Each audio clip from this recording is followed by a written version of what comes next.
Yeah, so we're gonna sell, most of our stuff will be done through the website. Huh. And we're gonna do a subscription thing where you can speed up or speed down your order. It'll happen automatically. Yeah. And you'll just get, like, if you want 2 pounds a month or 1 pound a month or 6 ounces a week or whatever you want, just on autopilot. Okay, here we go. Okay.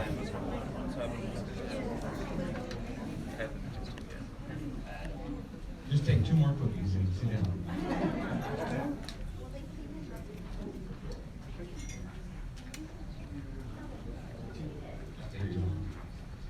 Welcome, everybody. Thank you for coming. I think you're in for a treat tonight.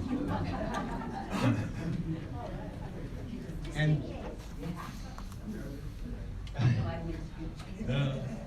just family. Just think of it as family. Want to make a few introductions before we get started. First of all, John Masseri, Executive Director of the People Concern, is here. We couldn't do this without the People Concern. Thanks for all you do.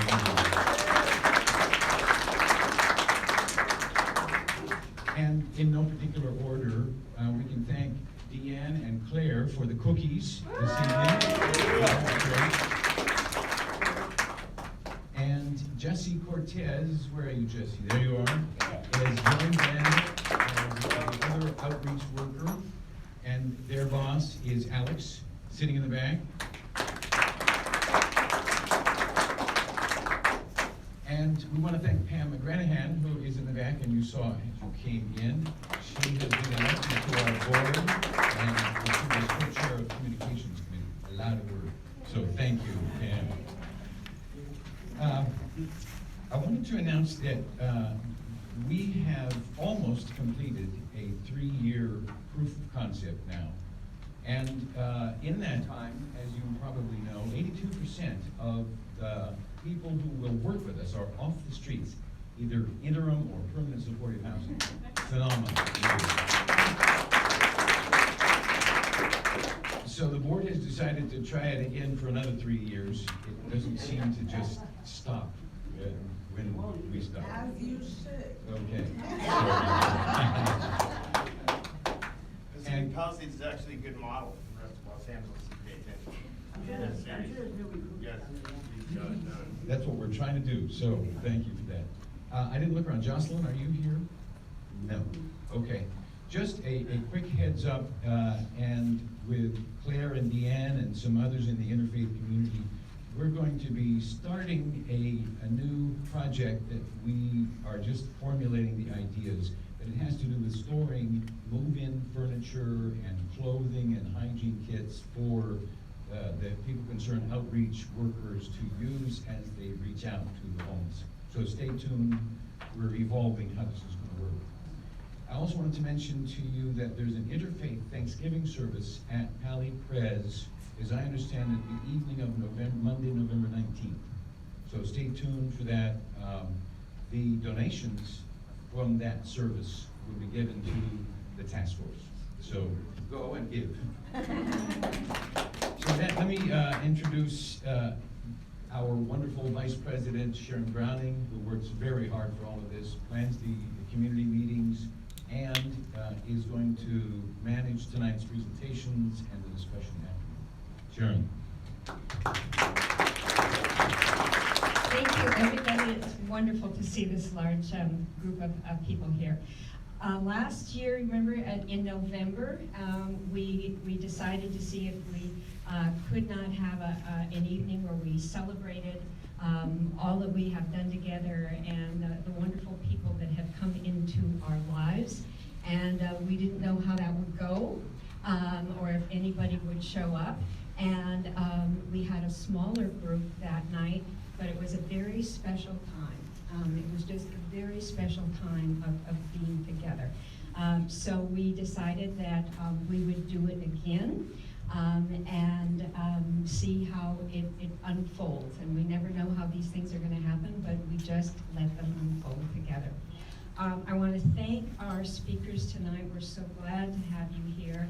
They came from various parts of downtown LA, all around there, in the peak hour traffic tonight, to be here with us. And when we asked, and I have to say, Blanda Sherman it made it all happen. Just made it all happen. But when we asked, would anybody be willing to do this, we always think that we'll probably no. And we want you to know that our three speakers tonight, just with such generosity of spirit, said yes, they wanted to be here with us. And I don't know about you, but speaking in any kind of a large group isn't the easiest thing for most people, let alone in a public meeting where you don't know the people. So all the more, we are just so grateful that you're with us to share what we can learn from you and you can learn from us. So that's what we're about tonight. Our format is, I'm going to turn it over to Glenda. She's going to introduce our speakers to you. She'll then help them make their presentations. And then she's going to share with you, she's going to walk through for all of you the process, the various steps, the services that are made available as she engages with individuals on the streets to help support them into their housing. And then after that, we'll open it up for questions from the audience, and I will have my microphone and try to make that happen for us. So with that, I'll turn it over to you, Brenda. Good evening, everyone. Before we begin, I'd like to introduce our housing locator, Mr. Jaime Gorlado. Without Jaime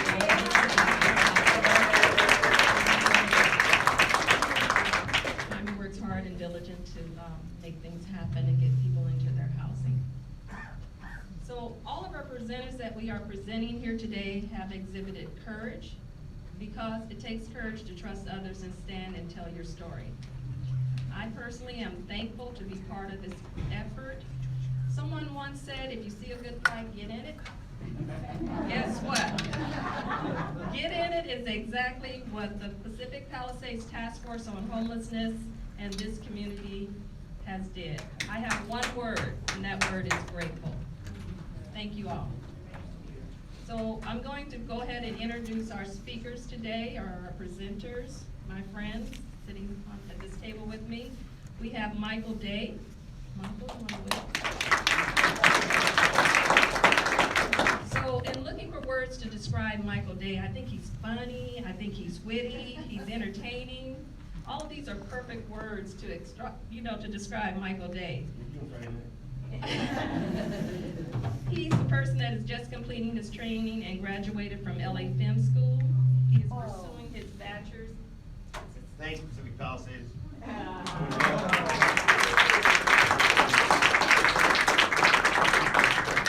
So he's continuing his education, seeking a bachelor's degree, and he's seeking a job in the film or music industry. We have Jill Klein. Jill. I'm all surprised at the way I'm describing them here tonight, but I actually feel this is my heartfelt description for all of you guys. Jill is a kind-hearted person. I've never met anybody that's more kind-hearted than Jill. I've witnessed her loyalty to others, her willingness to sacrifice for those she loved, and then at the same time, she is a multi-skilled person. She has work driving big rigs, doing heavy construction, and on top of all that, all she ever talked about was, once I get in my house, I'm gonna make myself a pot of stew, and she makes a delicious pot of stew. So Jill is living peacefully at her home with her kitty. We have Marina Henderson. She's returning. Some of you may have been with us when she presented last time. For Marina, perseverance, endurance, positive attitude about life. She is a person with a high call to educate her kids and prepare them for life. Every moment is a teaching moment. Every item is a tool to use to brighten her kids and help them grow and prosper in life. I think of her as honor, respect, and dignity are all characteristics. She's a mother, and for her and Jill, we can just imagine as women how hard this journey has been. So with that said, let's give them a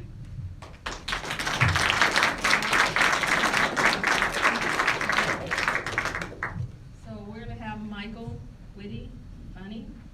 Start? Yeah, just kind of tell your story. All right, I'm going to tell my story. I've lived in Hawaii, and Hawaii is an interesting place if you're Caucasian. It's super easy to get your ass beat if you're not solid, and it's really easy to fall into bad places. And nobody on the beach is going to tell you, stop doing what you're doing because you're a haole. And nobody really cares what you do, they think it's funny. So sometimes when you get handed, you come across some things that are maybe a speed bump in your way and you got to dodge right. Well, I dodged to Los Angeles.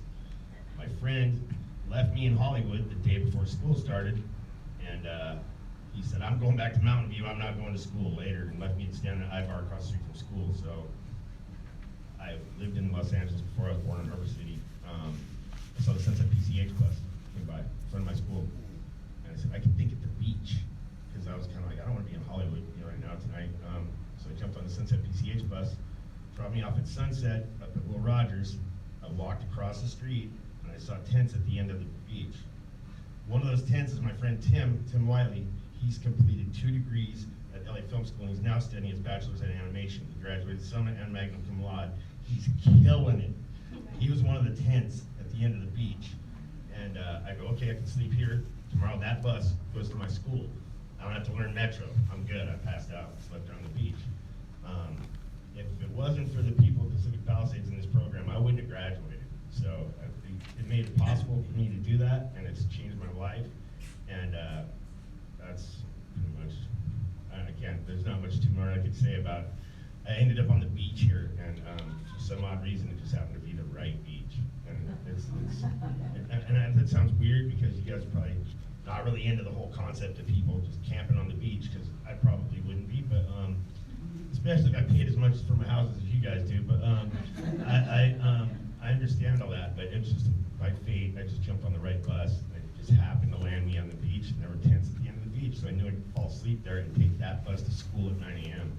And here I am. And that right there, I owed it you guys, really, pretty much. It was hard work, but it wouldn't be possible without help. I thank the people at Pacific Palisades at my graduation, so just so you know that. I don't know.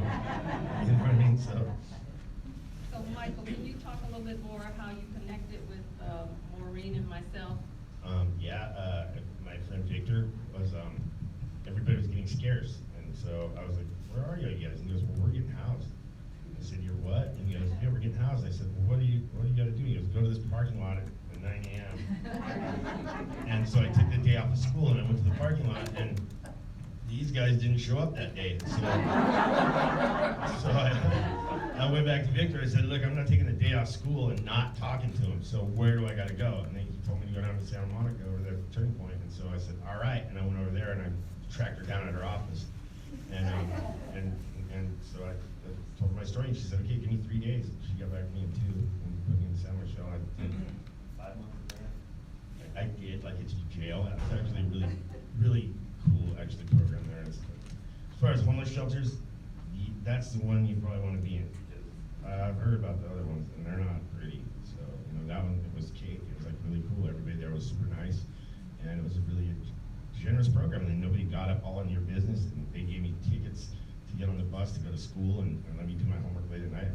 Basically, as I was moving out, I had a recording studio set up in there. Basically, my bunk was like, I had multiple keyboard controllers, and it was just like a whole, you know what I mean? It was like, seriously, my bunk was music, and it was actually a really cool place to end up. And I really, to be honest with you, I think my grandmother guided me to that beach. I couldn't really figure out how I just landed somehow by accident on the one beach that helped me work everything out. And it really was. And it's a crazy story. It's been a wild trip, but I had to leave Hawaii because sometimes it's easy to get into bad things, and sometimes you just gotta go, nope. And my friend said, I'll fly you, but it's tomorrow at 1. So I just left. I was like, all right, I'm out. And the next day I flew here, and I got left at Ivar in Hollywood. And the day, my friend didn't tell me, because my birthday's on the 30th. He didn't tell me on my birthday. He waited till the 31st, but school started on the 1st. So it was like, he waited till the day before school to just go, all right, I'm going back to Mountain View. I'm the guy with the car, and half your rent, and we're not gonna get an apartment now. And so good luck, have fun, see ya. And just drove off, and I was like, all right, let me me standing across from school, and I was like, I was on a no-fail mission. I had a one-way plane ticket, so you know, I mean, that's like a no-fail mission. You don't get to just. I mean, I could have flown back to Hawaii and just going, yeah, I went to LA. It was crazy, but no, that's not what I was trying to do. I came here to do something like this, and I'm working on another one right now. It's going to be even bigger, so it is what it is. But sometimes you just gotta dodge right, and I did, and I dodged to the right place, and it just worked out. Like I seriously think my grandmother kind of guided me to that beach because I needed to sleep, and it helped me. I wouldn't be able to graduate. I wouldn't be able to finish what I finished. It was an expensive degree. I spent a lot of money on that sucker I borrowed. I mean, I owe a lot of money for these, but it's been a really interesting trip. Los Angeles it could have been worse. You know what I mean? Because where I live now is mind-boggling. I see people down there that actually really they need help. Like, and it's like you see them doing stuff, and you're like, you can't get mad at them because you know it's like a mental health issue, and so it's like it's depressing. You know what I mean? And you see people and you're like, wow, why is that person doing that? Because they don't know any better. They've never had that control or that guidance that said, you can't do that right there, you can't do this there. It's not accepted. You know what I mean? If people don't agree with what your actions right now are not acceptable, but they don't know any better, and they really need somebody to guide them, and that's one of the things that needs to happen in Los Angeles. But if nothing else happens here, people that have mental health issues, there's a lot of people on the streets that actually really need help. They need guidance. Mike, sounds like your grandmother was a very inspirational person in your life. So I'm going to go ahead and She was a superhero. and introduce our next speaker. Thank you for sharing, Mike.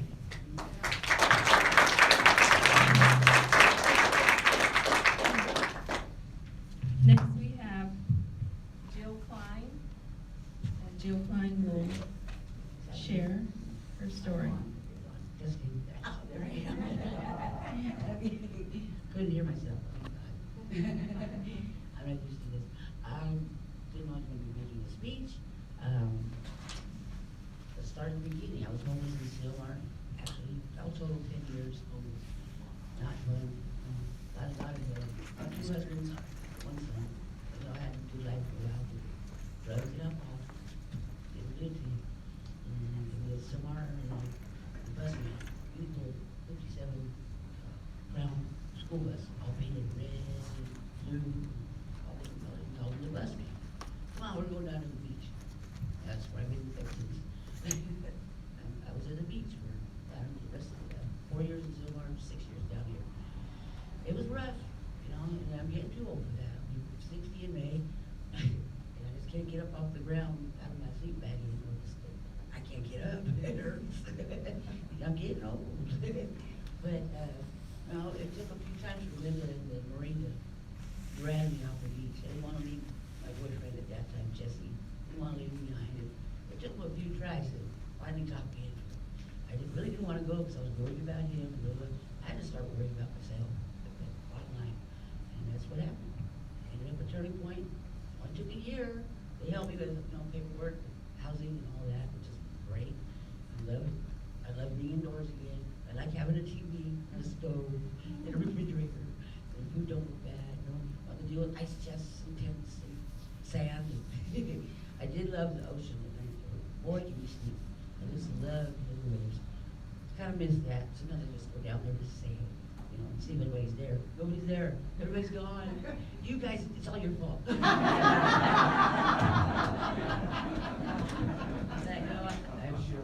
I signed that contract with a one-bedroom apartment. Rented, it was $8. They raised my rent to $9 a month. Oh my God. And discounts on gas, electricity. I'm dealing with the trash. They don't give discounts. It was ridiculous. 16 units, $25 a month per unit. That's like,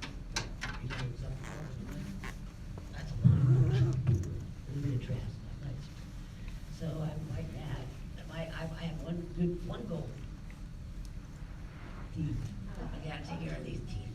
I mean, I don't want dentures, but I break down and get dentures until I can afford implants. That's what I'll do. But man, I need my teeth. Couldn't even eat the salad tonight. Yeah, But I have a kitty cat, and it's just me and him and the TV. And I get out once in a while, go grocery shopping. That's about it. But I like being indoors. I like being able to climb out of a bed instead of a sleeping bag. Yeah, it's rough on me. I mean, I'm getting old with that arthritis. Trying to stand up off the ground, it's no easy task. Even climbing out of bed's not easy for me, so I have to stretch a little bit and then I'm off and running. But other than that, I am so grateful. You know, I signed the contract at the Pptfh, that's where my landlord is. Signed the contract, handed the keys. I signed the contract sight unseen. I didn't even know what the place looked like. I had to go back. And I got those keys, and me and Marie went over and looked at it. And I said, "This is all mine. Oh my God! It's just a little, it's old. It's not really a brownstone, but it's a very old two-story building. Thank God I'm on the first floor. So I got 7 steps to climb up. And then, it was built in 1924. I had Google finally figured out what I wanted. You got to use the right words to, you know, I'm a little nervous. You know, you have to word it just right in order to find out what year the building was built. And it's exact. Turn away off the it. I said, finally, in 1924, over to the World Trade Theater, which is not far from my place. It's neat down there. It's very diverse. Koreans, blacks, Mexicans, a few of us rappers. But I know I get along with everybody anyway, so it doesn't bother me. I don't care if you're purple or pink or whatever you are. As long as you're nice, that's okay with me. So I try to be nice. I don't want to brag.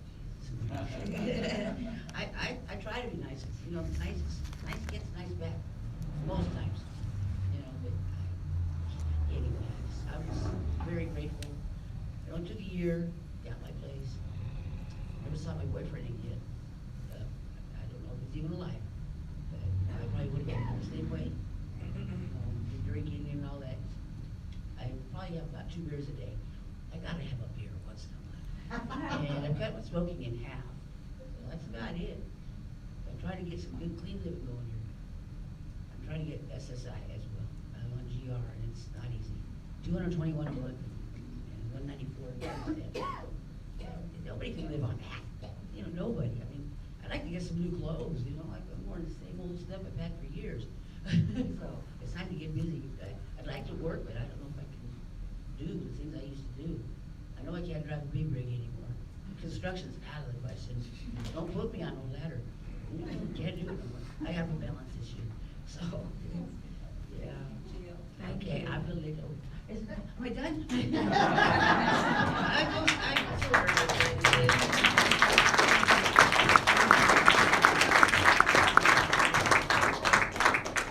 I want a cookie. Jill did fantastic when she came into shelter. You know, she was one of those that was very task oriented, kept all her appointments, met with her case manager as she should, kept all her medical appointments, and it paid off for her. I didn't have no chores. You know, people had like mopping, the dining area, I didn't have any chores, man. Oh, I did the 4th of July barbecue. Well, I think we can fix that, Jill. You can come back to the shelter for meals and we will give you a chore. I'll make the pot roast. Bring butter pot.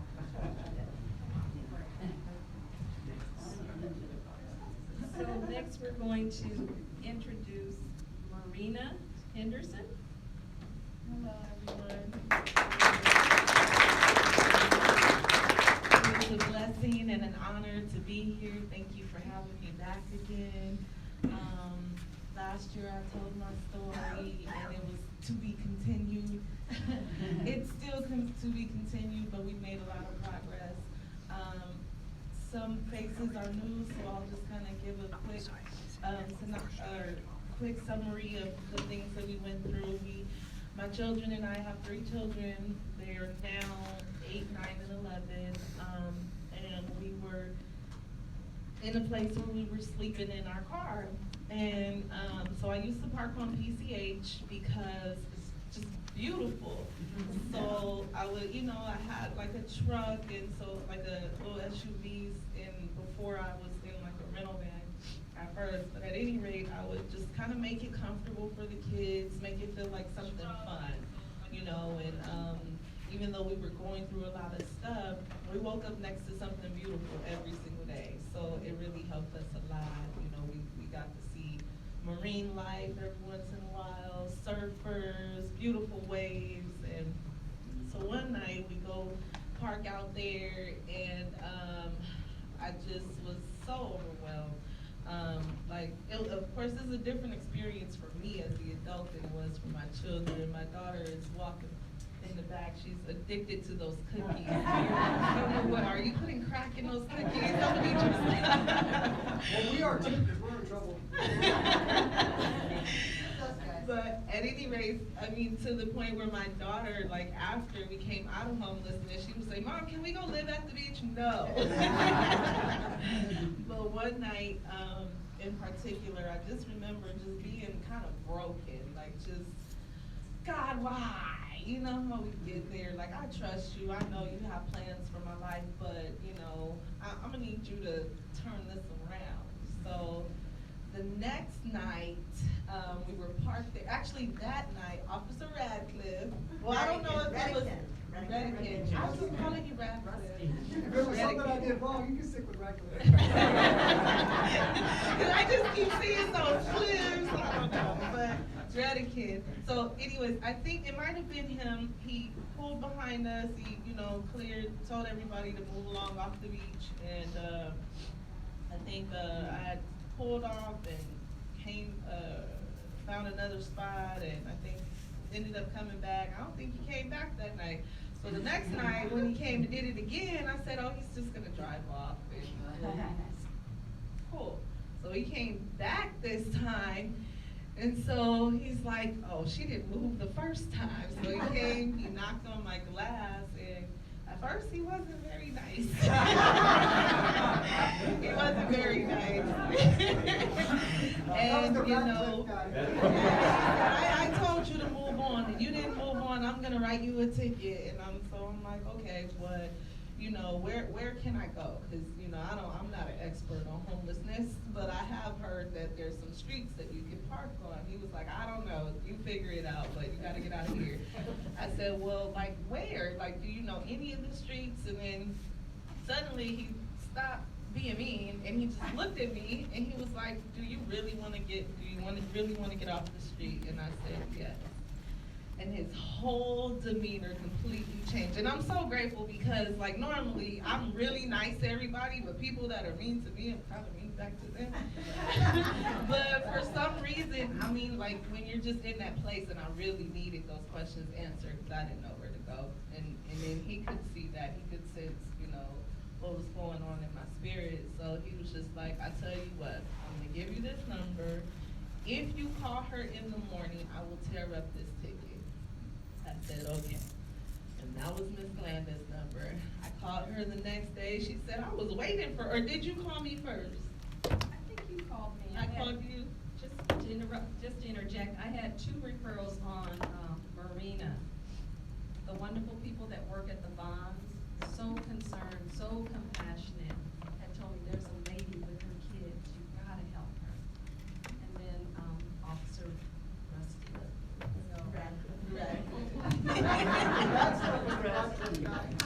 We'll take care of him, though, don't worry. So yeah, and she said that she was waiting for me to call. I said, oh. And then from that point on, things just started changing. I was already dealing with St. Joseph Center, and I'm gonna say their name because they don't need to have the support and the funding that they have. The people concerned, this task force should have enough funding to go save the world. I can speak that from experience. Just to kind of cut it short, we'll fast forward, but when I couldn't get St. Joseph's to do what they've been funded to do, Ms. Glenda would call and she'll check on me, and you know, if I wasn't where I needed to be, she got on the phone with with whoever she needs to get on the phone with, and the next thing I know, things are happening. And so she got us out of the streets into a motel. The first motel that they put us in was infested with mold. My son started getting sick, so we had to go to another motel. And then we were in the motel for like a month, and Miss Glenda checked on us again. And next thing I know, she got us in the shelter. Whenever I talk to her, things start happening. So we ended up in the shelter. We were in the shelter, overdue, and they put Jaime on my case. And once Jaime, and I haven't really spoke on Maureen because she's beautiful soul. I miss her tonight. Wish she was here. But Glenda and Maureen, they helped me through each process, filling out the application. She didn't tell me to write anything wrong or anything that wasn't true, but when you're filling out these applications, a lot of times you don't even know what's going on inside of you. You don't really understand. So she just kind of helped me in a truthful manner, and so that we can get what we need. But when they put Jaime on the mission to find my housing, this man would call me, he would text me, he would come pick me up, he would drive me around, and not just one time or two times, he took me, he noticed when we first met, the very first place he took us to was a decent place. It was the very first one, so I'm like, well, let's see what else is there. And he was like telling you, you gotta jump on this, you gotta jump on this, but I can see you're a very particular person. Yeah, I kinda am. And but he took that, he wasn't satisfied with just me being in anything. He wanted to make sure that we were comfortable and that we were okay, to the point where, we had found a place, and then when we found a place and called on it, St. Joseph's was the ones that was funding the thing, so we had to go through them. And so these people just really don't care about what they do. So they had us go to this place. We checked it out. It was great. It was wonderful. But then they told me that I had it. And then a week later, they called me and told me that, you don't have it. Because, you need it, you're only gonna get a 2-bedroom voucher, and that's a 3-bedroom. So I'm like, well, you're supposed to know, Anyways, so that was pretty heartbreaking because, you go through homelessness for how many ever years. You go through all of this, and then you finally think it's over, and then for somebody to it was very traumatic. Jaime was like, don't worry about it, I got you. He's calling me the whole time. Did they do this? Did they do that? Did they do that? And then come to find out, when they dropped the ball, he was there to pick it up. Then they told me, okay, well, don't worry. We have another place that's coming up for you in 30 days. I'm like, okay, what's the address? We don't have an address for you, but, the next place that comes up is yours. Okay. So finally, they give me an address. We drive by it, and I'm just burnt out and tired. Then I'm just like, whatever it is, we'll figure it out. We'll make it work. I told my daughter, we pulled up. As soon as we pulled up, she said, nope. She said, nope. I took Jaime. Jaime looked at me like, I know you're not good with this place. I said, no, I'm not, Jaime, but what are we gonna do? We have to be out of the shelter. Like, what am I gonna do? He said, don't worry, we're gonna keep looking, we're going to find the place for you. I said, okay, Jaime. And these people really tried to pressure me into taking this place. And the problem with the place was you couldn't fit a couch and a TV in there. Like, you had to choose. Either you're gonna have a couch or you're gonna have a TV. And it's supposed to be a 2-bedroom. It was mold everywhere. It was just ridiculous. It was not really fit for, and I even explained, like, I think I'm really gonna end up in a mental institution, like, and I'm not even, like, kidding. Like, I really would have ended up in a mental institution if I had to live in that place. Next thing I know, Jaime calls me again. He comes to pick me up, and he takes me to this beautiful apartment. It was beautiful. As soon as we walked in, we just kind of looked at each other like, hey, this is it, you know? And what I appreciated is because I was really ready to just give up, like, forget it. You know, we'll just deal with it. And like between Jaime, Glenda, Maureen, they made things happen for us. And I know for a fact that if it would be a different situation if they were not there, because you know there's lots of people that are homeless, and unfortunately right now I have a goddaughter that is homeless, and so she's been staying with me. And we had a little thing with the landlord. The landlord is aware though, she knows, and she's okay with it. But at any rate, we called St. Joseph's. We started the whole thing with St. Joseph's in May, and they still have done absolutely nothing to help her. Even when I called them, I said, you know, as a matter of fact, we called them and we told them what was going on with her and her 3-year-old daughter. They called CPS on her. And in the same words verbatim, like, you're supposed to help her get housed. You didn't help her get housed, but not only are you not gonna help us, now you're gonna like call CPS and make it more difficult, and now CPS is telling her if she doesn't find a home, we're gonna take your kid? I don't understand. So Marina is sort of faced with some of the challenges that someone homeless with children are faced with. We've partnered with St. Joseph, and we supported her by supplying whatever documents they needed for her and her family to get housed, and that's how we were successful. Yeah. We didn't, we never said, well, we gave that to you last week, we'll bring it right over. You need that, you need this document, you need this paperwork, we'll bring it right over. So we stayed persistent in supporting her because she was someone that had come into the program through St. Joseph, but out of Palisades. So all the way through, we tried to take care of her and they offer did. that safety net. They did. I mean, that's why it's important for me to end this. Because, I mean, this task force works. And the difference is Glenda, Maureen, Jaime, all the people concerned, all of you, your hearts are in it. And that's the big difference. It's not a job to, I don't even think this is your, like, this is something you kind of do on the side. So your heart is into what you're doing, and that makes all the difference in the world. So I will shout that to the rooftops if it helps y'all get some more funding to help more families. I will. I was asked, so I will. Last year I said that when I get housed, there was a song I would sing. I got housed, so to God be the glory. To God be the glory.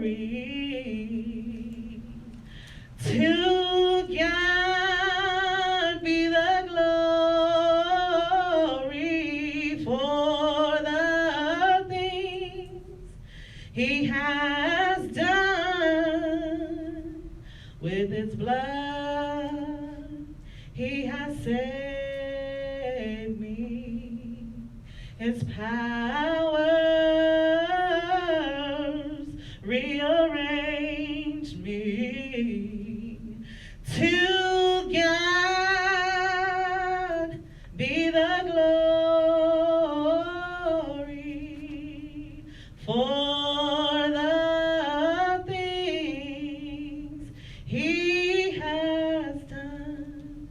Thank you all.